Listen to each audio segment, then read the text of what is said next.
Thank you for kicking it with Kara. It's your girl, Kara. Today I have a special guest on, Deunta Williams. He is the author of Breaking Point. He's an entrepreneur, and he's a philanthropist. Deunta, how are you doing today? I'm doing fantastic. It's a beautiful day. I was just talking to you a little bit before. I'm trying to catch up from yesterday. Monday was a heck of a day. Yes, and I would definitely love to talk a little bit further down the line about how you start your day and how you progress throughout the week. But give us a little background about yourself. A little background about me. I'm from Jacksonville, North Carolina, born and raised. That's right, Jacksonville, North Carolina, not Florida. A lot of people say that. You know what I mean when I say Jacksonville, like, oh yeah, Florida. I'm like, nah, North Carolina. But anywho, grew up here, got good at sports, very intelligent kid, had a lot of scholarships. Chose the University of North Carolina, went on to play football for them, became an All-American freshman year, and got bigger after that, and ultimately led to me breaking my leg my last game in college, my senior year. And so that was a very life-altering event for sure. And had to reprogram myself, had to dust myself off, you know, get back on my feet, and jumped into the entrepreneur world. My first project was Zaxby's. Me and two NFL guys got together, started a company, and pretty much got the rights to franchise Zaxby's across Durham County, Wake County, North Carolina. And it was cool for a little while, but it just wasn't me. Had to get out of that, got into real estate a little bit, and kind of led me to my next venture, which is esports. Can't wait to tell you all about that. But that's pretty much me in a nutshell. Okay, thank you for the quick summary of you. Let's start a little bit from the beginning. So with Jacksonville, North Carolina, obviously that's a small area, and I literally just learned right before this conversation that there's actually a beach there. So you coming from a small town and even progressing to Chapel Hill, whoop, whoop, you know, that's my hometown, so, you know, I rock with you. But even though it's a small town, the university is a huge name across the country. So how was you able to acclimate yourself in a few things that you did, going from a really small city to going to somewhere where you're basically a celebrity in the city of Chapel Hill and surrounding areas?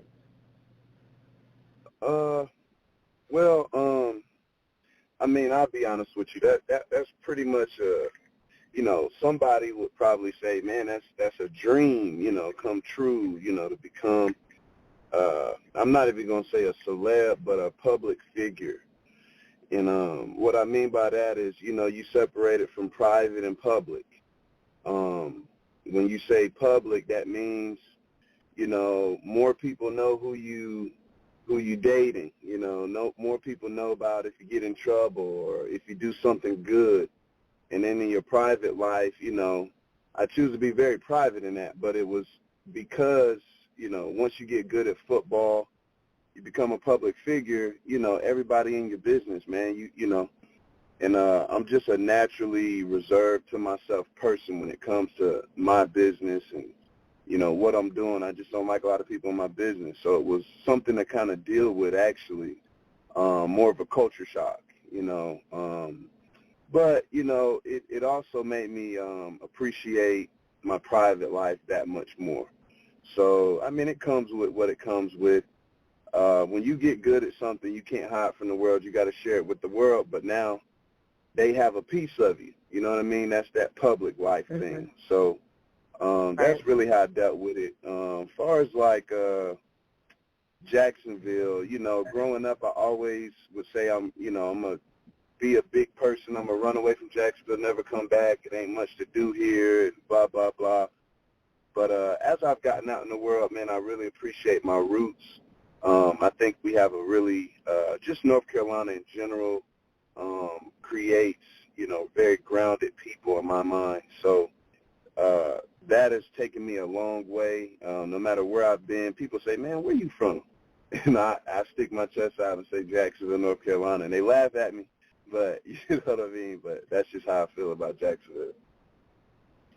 Right. I love that you are proud of where you come from because it made you who you are today.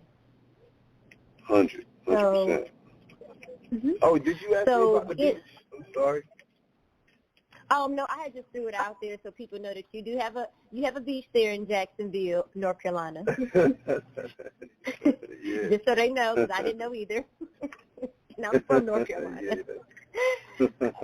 So yeah. I know now. I'm sorry. Go ahead. Yeah. Well, speaking of that, I was telling someone yesterday. It was so there's Onslow Beach, which is in my city, Jacksonville. And then there's Topsail Beach, which is about 45 minutes away. And then there's Emerald Isle Beach, which is about 20 minutes away, 25 minutes away. So, it's a few of them around. I kind of go to Emerald Isle or Topsail most of the times. It's part of, like, my morning routine. Sometimes during the summer when it starts getting a little warmer, go catch the sunrise up. I'm an early riser, so I'm always up early. Yeah, I definitely agree. My body wakes up automatically between 6:30 and 7, regardless if I try to sleep in or not. I think it's definitely a great way to start your day. Go ahead and keep it going. Because I do want to get into your regimen because I think it's really great that you meditate. But let's go back to when you were in high school. I have two questions that kind of correlate together. Like, what is some advice that you would give like young high school students that are trying to go to a D1 university, and once they actually get there, how they can actually balance school and their sports?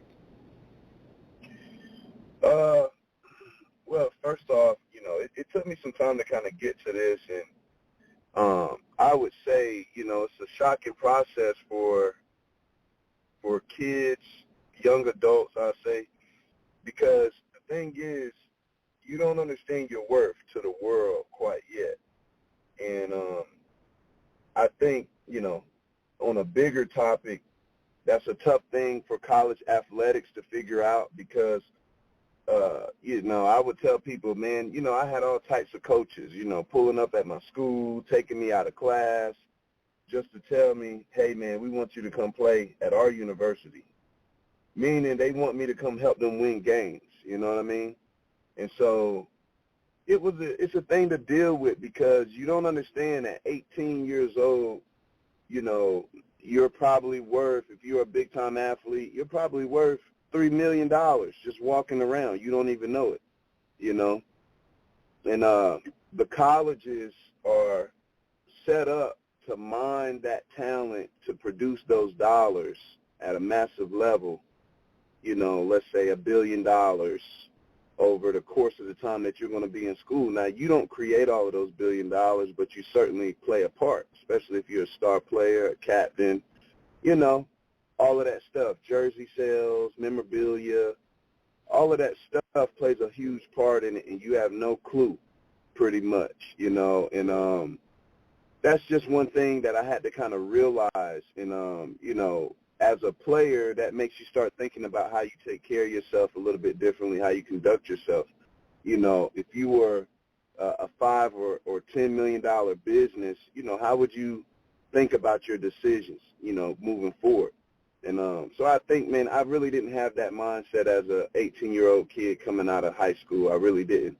When I got insurance on my body and they told me if you get injured, if you go through the process, you'll get X, Y, Z amount of money. I ain't going to put my money out there, but once they put a dollar price, like, on my body, you know what I'm saying? But, that's when I figured out, like, wow, shit, I'm worth something right now, not even in the NFL, you know what I mean? I'm worth X, Y, Z amount of money. And it's a mind-blowing experience. I think, not everyone's going to get a chance to do that. It's certain people that get a chance to live and experience that. But for more than anything, you just got to mine your talent. That's what the college is going to do from an athletic standpoint. With the resources they have and the opportunities that exist, you got to mine that I'm still living off of the work I did in college right now, you know, so I'm 33 years old. You know, I was 18 when I decided to go to college. So I put in 4 years of work, and I'm still living off of that right now, 15 years later. So, you know, I think that's just a big thing that I passed down to, you know, I got into coaching. I passed that down to my athletes and things of that nature. You know, don't let people use you for free. You know what I mean? You're going to get used regardless. That's how life is. But, you know, get something out of this. You know what I mean? Like, do it on purpose. You know what I mean? Yeah, I definitely think you made some really great, valid points there. I did love how you said the factor of, well, I know the insurance, it kind of summed up your value on your body, but us as people, we definitely have to put a high value on ourselves. I'm not even going to lie. I've treated my body like it was a dumpster before, but I 100% treat it like it's a golden temple over here, okay? So, for real. And so talk a little bit about something that you do now at your age for, like, self-care.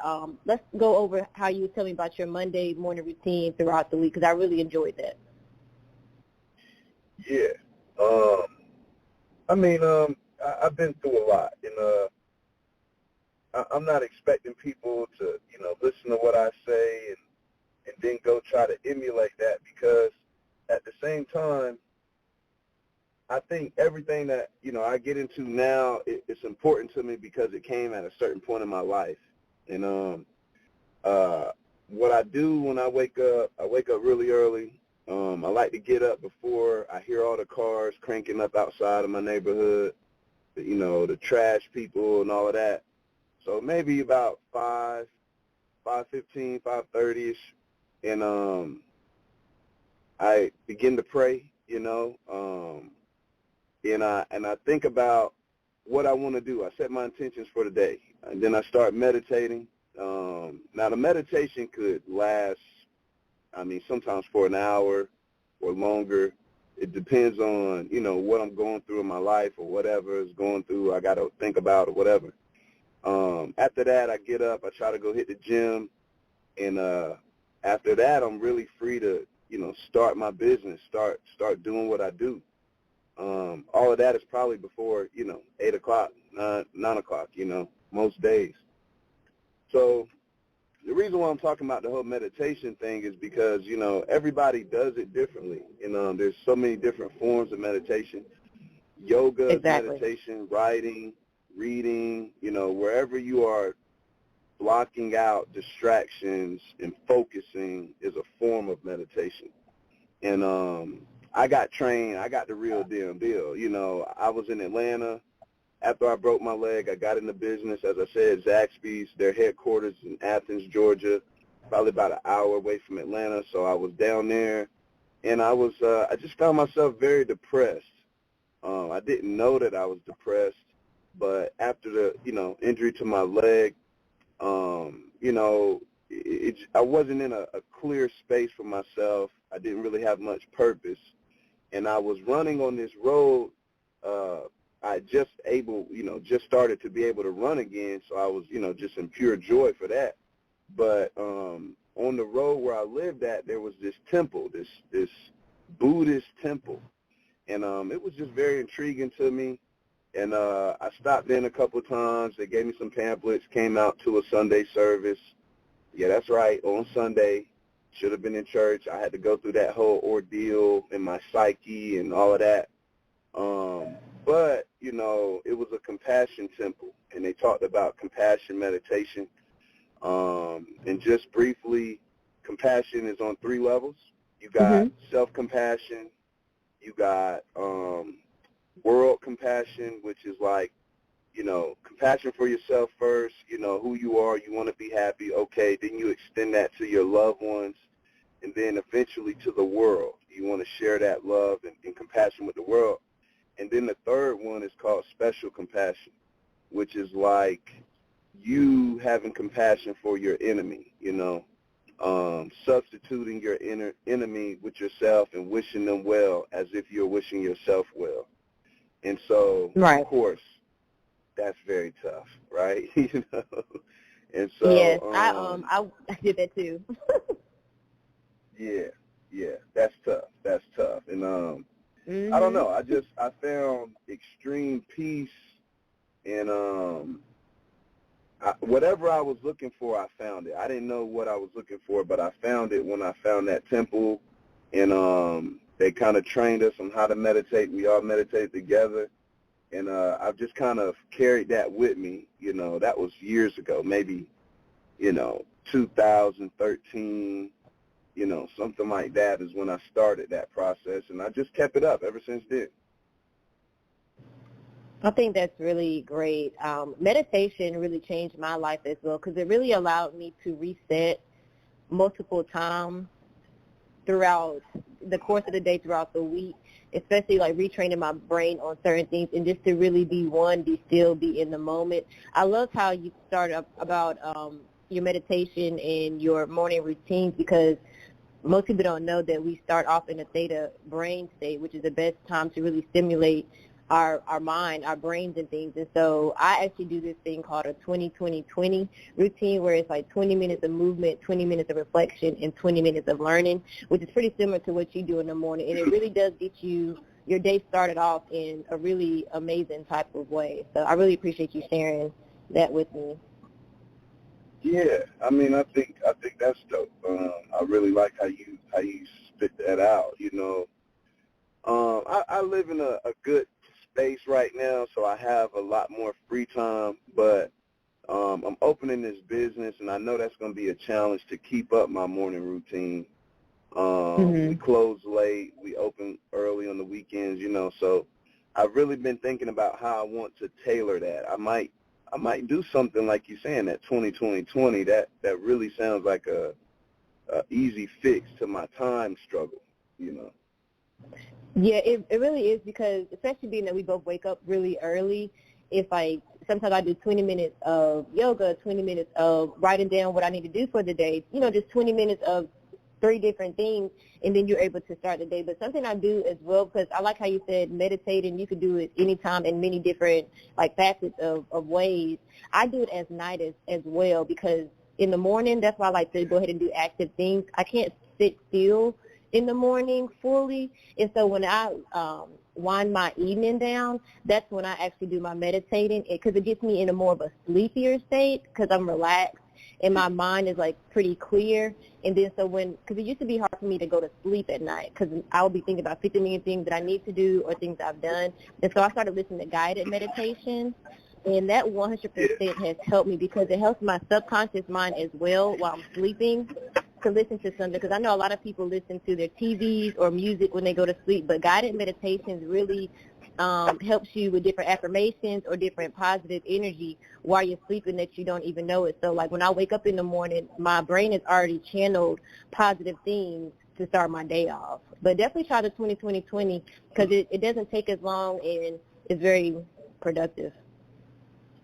Listen, I'm going to tell you like this, I can talk all day about meditation really because and I'll tell you one of the biggest things that I had to kind of overcome with meditation was my family, man. My family, they just started joking me, man, they'd see me meditating and whatnot, and they would be like, oh, man, he going to cut his head, shave his head, and grow a beard, and change his clothes, and he going to become a monk now, And so it was just coming from a Christian background, meditation was viewed or is viewed sometimes in a way where it's going against Christianity. And I think, it's just one of the myths around stuff. People sometimes believe what they hear, don't try it, never experience it, and then even if they do experience it, maybe sometimes feel some type of way and don't know what to do with that. Some of the, I'm really big into energy, not only just meditation, but, just the energy. It can never be created, it can never be destroyed. It only transfers from one end to the other. If you want to say good or bad or good or evil, whatever, it just transfers. It's never destroyed. And so I think, people feel that energy that comes from meditation, and it really makes you just quiet down and look at yourself, and you can't run from that. You know what I mean? And I think that's the uncomfortable feeling that, and you don't get that every time you meditate, but I'm saying when you first start meditating, you're trying to figure out if you're doing it right, and quite honestly, you figure out, like, maybe I shouldn't be worried about if I'm doing it right so much. Maybe that's a problem. You know what I'm saying? And so I think, and I hope you get what I'm saying with that, but 100% do. Yeah, like a lot of the people I'll be like, yo, meditate, they're just so concentrated on if they're doing it right. And I think it's probably one of the first lessons I learned about meditation was having compassion with myself to say, okay, if I am doing it right, cool. If I'm not, it's okay. That's all right. You know what I mean? And I think those are like just some of the early lessons I learned was just being okay with myself, okay with my past history, past actions, all of my mistakes in the past, all of my mistakes in the future, being okay with that person, loving that person that is capable of doing all of that craziness, still loving that person, being okay with that person, and understanding I'm a good person at the heart of myself. And so I think that's outstanding. Meditation is outstanding. I think all I was going to say is I think that you definitely hit the nail on the head with all aspects, especially from the beginning when you said about Christianity. I came up in the church on both ends. One of my grandmas, she's a pastor. My other grandma, I was with my grandparents, both of them on the weekends. And so I was in church on Sundays, sometimes on Wednesdays. And I love the factor that I did learn a lot about God through them, but then my mom, she was more holistic, and so she always taught me that no matter how much you go to church, you have to have God within yourself. You have to have, wherever you go, you have God with you. So the church is not going to make you get closer to God. You within yourself is what's going to make you get closer to God. And I think with the pandemic, it really showed so many people that were lost without the church that ultimately wherever you are, God is love and God is around you. And meditation, prayer is a form of meditation. It's just where you're silencing yourself. And like you said, you're looking at yourself in your inner self, because I had to do a lot of shadow work, inner child work, past trauma work, different things, and it brings out the things that you did to yourself or things that other people did to you that in your subconscious mind it was still there, but in our conscious mind you just block it out. But it doesn't mean that it goes away, and it really affects us in our lives, in our day-to-day things. The energies are a big thing. Our intuition is a big thing. And so when you feel that energy of other people's negativity, it's real. When you feel the energy of other people's positivity, it's real. And so just to have that balance, I feel that meditation really helps you reset and refocus, and it is very vital. And like how you said, that some people, they shun upon it or it's a taboo or something. A lot of things are that way if people don't actually experience it, because I've had nothing but great things from meditation. I've had nothing but great things from other things that people say is a taboo. And so if something is positive, then how can it be something negative? But sometimes that positive things, people don't want you to know about it because it's going to be something to betterment yourself. For sure. And I think nothing is more powerful than your mind. And, your bodies, in a sense, and, I don't want to get too deep on this. This is the first call we done had like this, so I ain't even trying to get too deep on it. But, we're locked in, our bodies is locked in this specific time. I was born in 1987, and then I will have an expiration date on my body. But our minds can expand to everything. We can learn from the past. We can envision the future. Our minds have the ability to travel much further than our bodies ever will. And, I can't stress this, as much, but, my body was how I obtained success and got out of my situation. Now, I was born in Jacksonville, North Carolina. We were not a rich family. We were not a middle-income family. My mother raised me and my brother on $18,500 a year. That's what she made, So that's where I come from. And so I had to use the talents that God given me in my body to manifest a bigger life for myself. And now that that was taken away from me with the injury, it was kind of like I had to rely solely on my mind to now create this new life for me, you know? And so this is like one of the most important tools that I used, you know what I mean, to kind of, you know, get my mind whipped into shape like I had whipped my body into shape. That is definitely true, because our mind is our most powerful vessel, most powerful source. And then going on to, we can go ahead and transition to your entrepreneurship after what you had said. So I know you've had different routes that you've taken. Talk a little bit about your real estate. Real estate. Real estate is great. The principles, the buy low, sell high, right? You know, that sounds simple, but that gets into, you know, the negotiations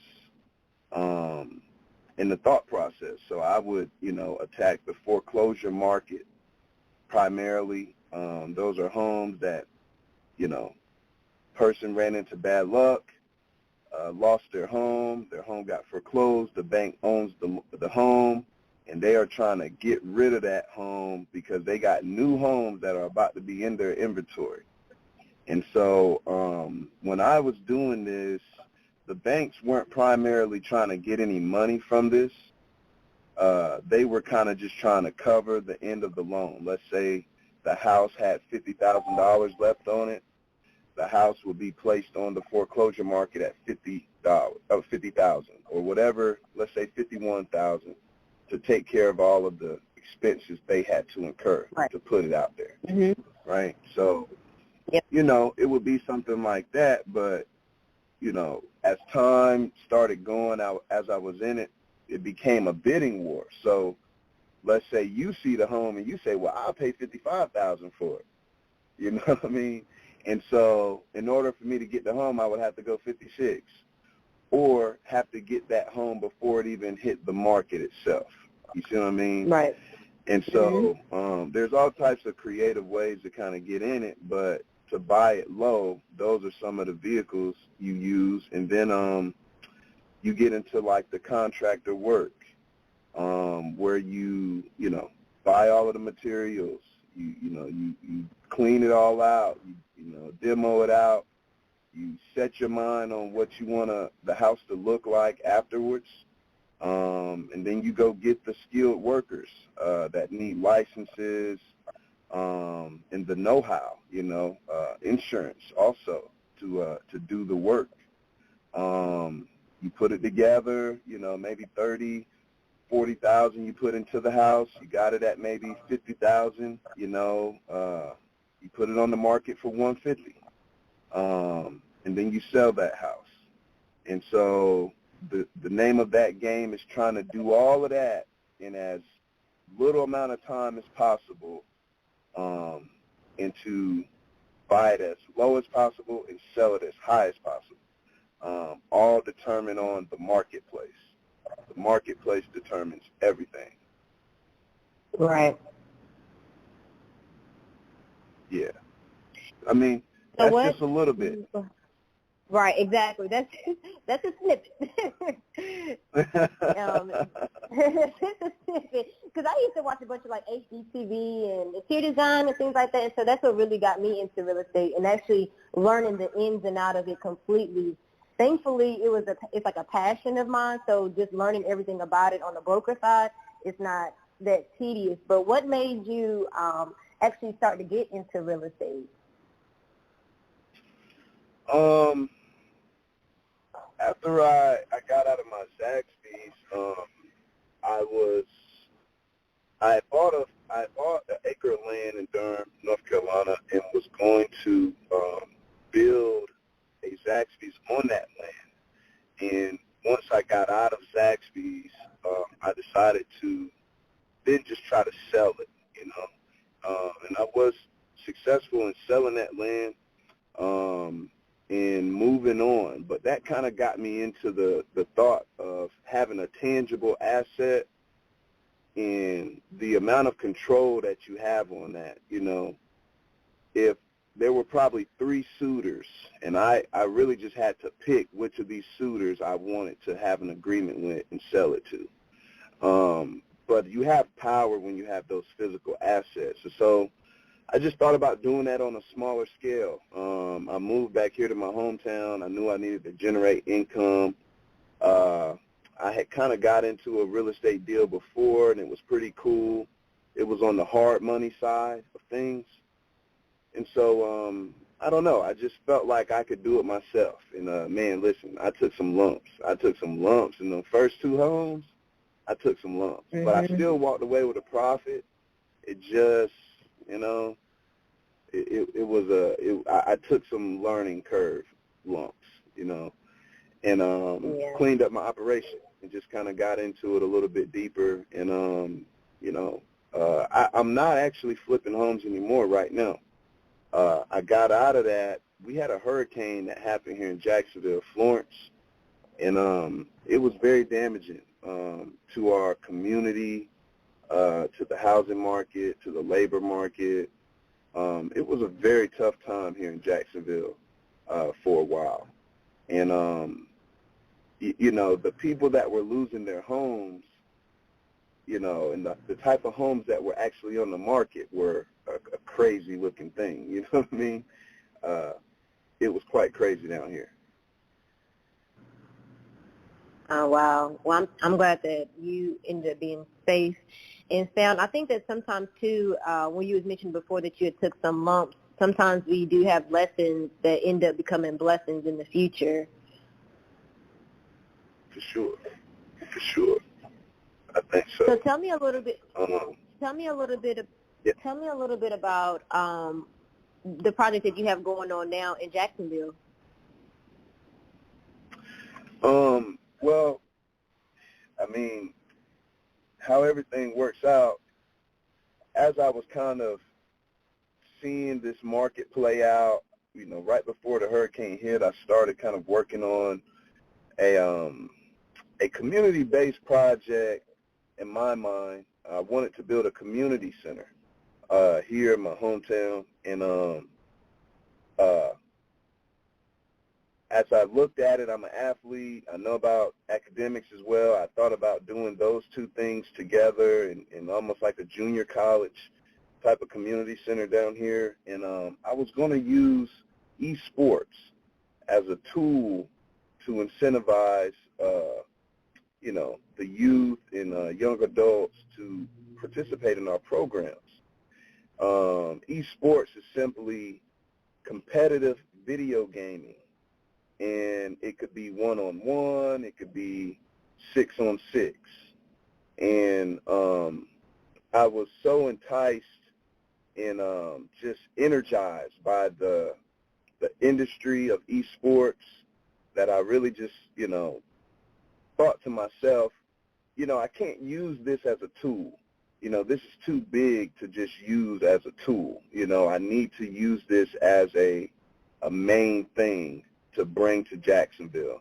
And, you know, I just started getting out there. I raised money.